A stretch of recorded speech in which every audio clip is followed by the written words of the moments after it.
Hop, c'est bon normalement.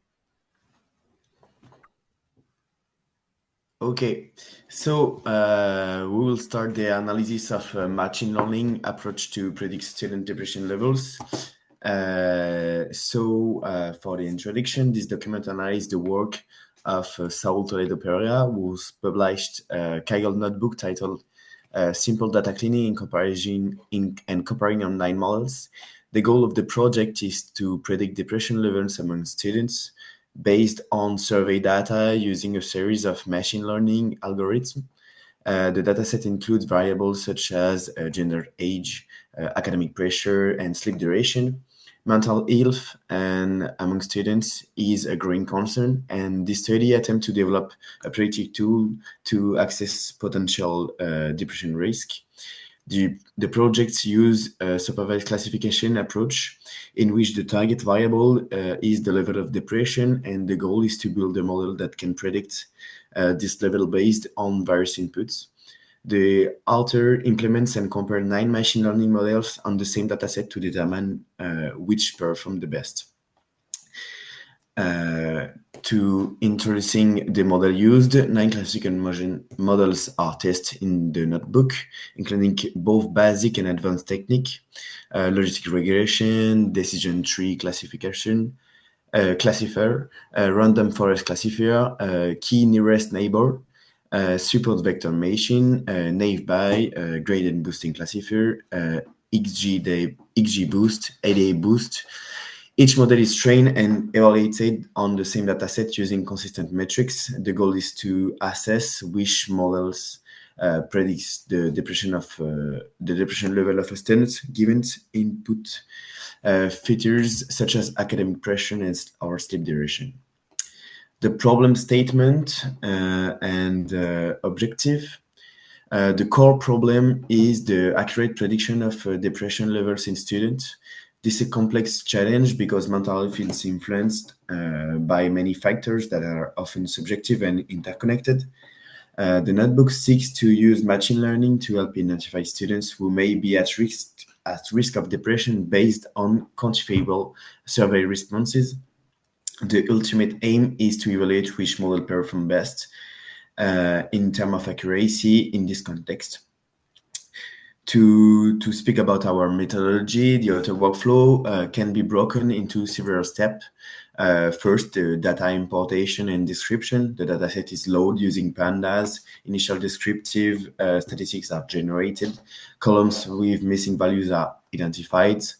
And second, we do the data cleaning. Missing values are input using the mean. Categorical variables are encoded numerically. Data normalization is performed where needed. 3, the data visualization. Graphs are created to visualize relationship between variables, correlation, heat map, and all. After there is the feature selection, the dataset is reduced to the most relevant variable to improve accuracy and reduce overfitting. And at 5, at least, the model training and evaluation. Each of the 9 models is trained and evaluated. Accuracy, confusion matrix, and classification reports are used to compare performance. And for the 5 example of visualization, one of the visualization is the notebook show the relationship between the number of bedroom and the price of a house. Although this seems unrelated to depression, this section appears to be adapted from another house price project. The concept is reused here to illustrate how visualization helps interpret variable relationship. For instance, in the actual depression dataset, a similar approach could reveal how academic pressure affects depression levels.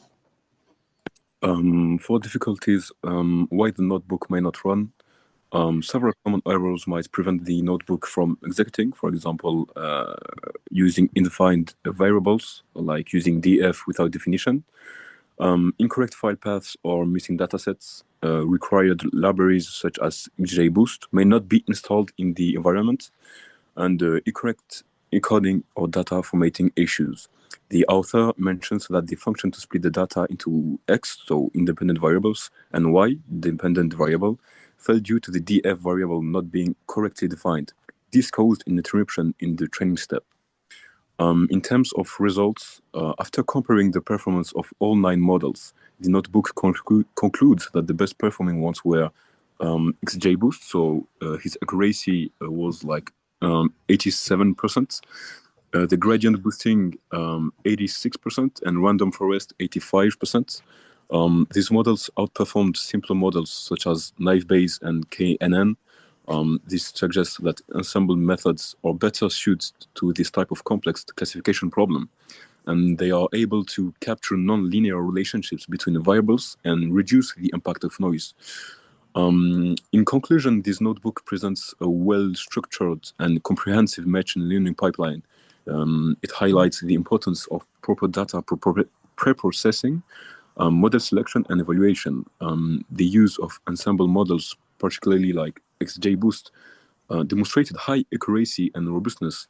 From an educational perspective, this work shows how machine learning can be used responsibly to support mental health monitoring. In summary, Sol Toledo Pereira's notebook is a useful case study for students learning how to clean data, choose the right model, and interpret machine learning outputs. It also shows how ML can contribute to tackling real-world issues like mental health. Loading libraries and data. The first step in the notebook consists of importing the necessary Python libraries and loading the dataset. This includes popular libraries such as pandas for data manipulation, matplotlib, and seaborn for visualization, and scikit-learn for preprocessing and modeling. In the screenshot below, we see that the dataset is read using pdread CSV, and the first few rows are displayed using heads. So the file appears to be located in a Kaggle environment under the path. Kaggle inputs student impressions dataset, and this is a standard approach for working with data in Kaggle kernels. The dataset is assigned to the variable main, and the head3 function is used to preview the first 3 rows of the dataset, helping the user understand the structure of the data. Before performing any modeling, so we're talking about the descriptive statistics, it is essential to understand the data using basic descriptive statistics. This includes examining the mean, standard deviation, minimum and maximum values, and quartiles for each feature. These metrics help us to get an overview of the distribution and variability of the data. The table above simulates the output of the described method in pandas. It provides a statistical summary for key features like age, sleep duration, academic pressure, and depression level. For example, we can observe that the average sleep duration is 7 hours and the minimum is 5 hours, which gives us insight into the students' rest habits. Such analysis is useful for detecting outliers or deciding whether to scale features. Now we are talking about the data cleaning. So before applying any machine learning models, it is essential to ensure that the dataset is clean and consistent. This includes handling missing values, converting categorical variables to numeric format, and normalizing certain features. These steps are necessary to prepare the data for efficient training or to avoid errors during model fitting. In the screenshot, we can see not in the document, we can see that missing values in the bedrooms column are filed with the column mean using a filna. Next, categorical values like gender or academic pressure are converted to numeric forms using dictionary mapping, which is a common technique in machine learning. Finally, the sleep duration column is standardized using the standard scalars, which centers the data and scales it to have a unit variance. This helps improve the performance of certain algorithms, such as logistic regression or SVM. For the data visualization helps uncover hidden pattern and relationship between variables. Before model training, in this case, visualization are used to understand how academic pressure relates to the depression level reported by students. So this box plot shows the distribution of depression levels across different categories of academic pressure. Low, medium, and high, we can observe that students experiencing high academic pressure tend to report higher levels of depression, This supports the assumption that the academic stress is a significant factor contributing to mental health challenges, such as visual insight and are such visual insights are valuable for interpreting model outcomes and guiding feature selection. For the test split before training the models, the dataset must be split into two parts: training data and testing data. This is done to evaluate the model's performance on data it has never seen before. The typical practice is to allocate around 70-80% of the data for training and 20-30% for testing. In the example in the doc, the feature selects for training X are age, sleep duration, and academic pressure. The target variable Y is depression level. The function train test please from skitlearn is then used to divide the dataset into training and testing sets, setting a random seed, random state equal 42, ensure reproducibility. This split is essential to evaluate the model's generation ability fairly. For the model training, once the dataset is split, we can begin training our models. The authors of the notebook compares several models, including logistic regression, random forest, and XGB, XGBoost, which are commonly used in a classification task. Also in the screenshot in the document, we see how each model is initialized and trained using the point fit method on the training data. Logistic regression is a linear model that performs well on linearly separable data.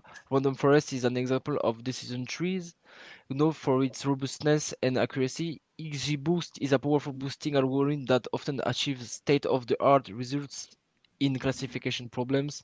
All three models are trained with the same dataset, which allows for a fair comparison of their performance. For the model evaluation, once the model are trained, the next step is to evaluate their performance. This is done by using the models to make prediction on the test set and comparing them to the actual values. Several metrics are used to measure models accuracy and performance. In the example, also in the doc, prediction are made using the random forest model. The function accuracy store provides a basic measure of the percentage of correct prediction. The confusion matrix show how many predictions were correct versus incorrect for each class, while the classification report gives precision, recall, and F1 score for a more detailed evaluation. These metrics are essential to compare the models fairly and to understand where a model performs well or fail. For example, a model may have high accuracy but still perform poorly if the dataset is unbalanced. That's all I think. Yeah. Uh, In conclusion, these datasets may allow us compare and to show how mental health can be supported by machine learning. So that's all for us, and thank you for listening. Thank you. Thank you. Alors, 2 secondes.